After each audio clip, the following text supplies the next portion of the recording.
and building a city and a country that we never even dreamed of.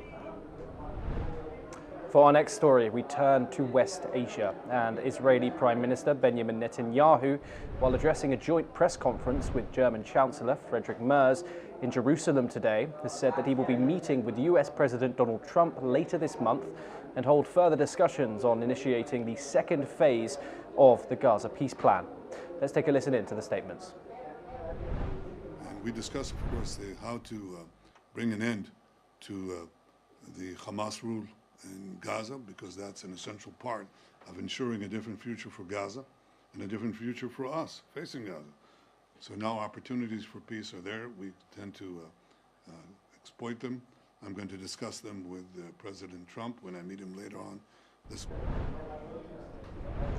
Well, meanwhile, speaking at the presser alongside the Israeli PM, the German Chancellor has said that both countries are collectively working towards a new Middle East where Israel gets its due recognition. Moreover, he stressed that the two-state plan is possibly the best solution for both Palestine and Israel's future, and that this solution can only be achieved through peaceful negotiations. Let's hear what he said further on the German-Israeli relationship. Des langen Krieges hat uns aber das Vorgehen der israelischen Regierung auch in ein gewisses Dilemma geführt. Deutschland muss für Israels Sicherheit einstehen. Und Deutschland muss für Menschenwürde und Recht einstehen, die den Kern unserer Verfassung, gerade nach Shoah und Weltkrieg, ausmachen. Als Land im Krieg, als demokratischer Rechtsstaat musste sich Israel in seinem militärischen Vorgehen eben auch am Völkerrecht messen lassen.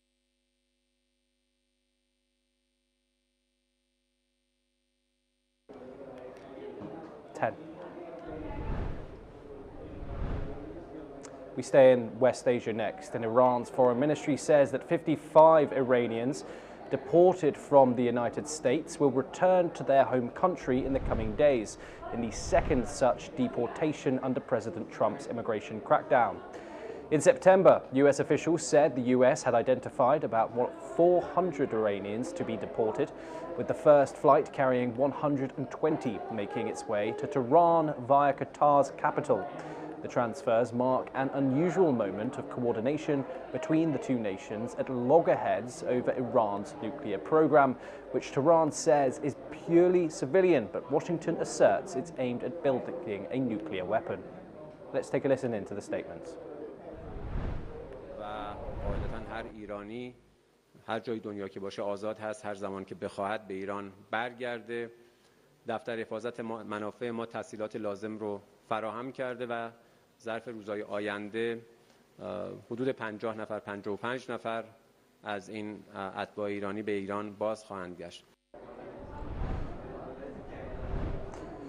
We move next over to East Asia, and Japan's Defense Minister Shirojimo Kiyozomi and his Australian counterpart Richard Marles have met today in Tokyo and have agreed upon deepening their security cooperation amid China's increasingly aggressive actions in the East and South China Seas. At the meeting, the Japanese Defense Minister has confirmed about both nations making progress towards concluding a contract by the end of this fiscal year, that is through next March. Now, this contract revolves around Australia's Navy plan to introduce an upgraded version of the Japanese Maritime Self-Defense Forces Magomi-class frigate into their fleet, which is a versatile warship sailing vessel. Additionally, the Japanese Defense Minister has also talked about yesterday's incident where a Chinese military aircraft locked radar onto their Air SDF fighter jets, disturbing peace in the region. Let's now take a listen in to the Defense Minister's comments made during the meeting. 中国によって行われましたレーダー照射2回、これにつきましては、このような行動は航空機の安全な飛行に必要な範囲を超える危険な行為であって、中国側には強く抗議し、再発防止を厳重に申し上げます。 Simply say that we do not want to see any change to the status quo across the Taiwan Straits.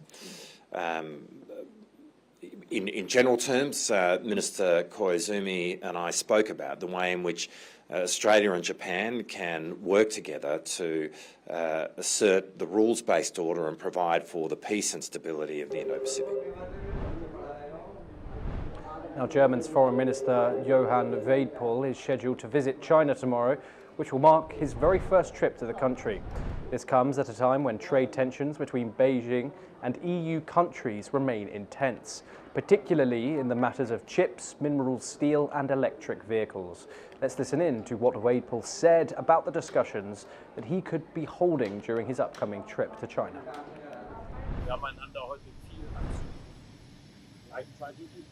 Gleichzeitig werde ich Themen wie Handelsbeschränkungen und Überkapazitäten ansprechen.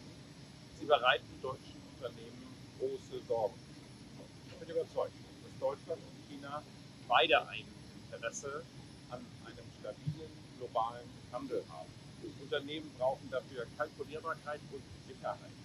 Auf Dauer ist das nur gegeben, wenn alle die Regeln eines offenen und fairen internationalen Handels einhalten.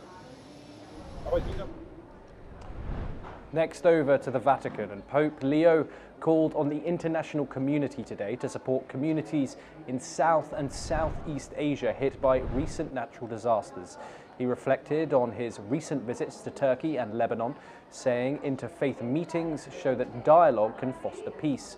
The Pope stressed that cooperation between the religions demonstrates that lasting peace is possible even in regions affected by conflict. Let's take a listen in to the Pope. Sono vicino ai popoli del sud e del sud-est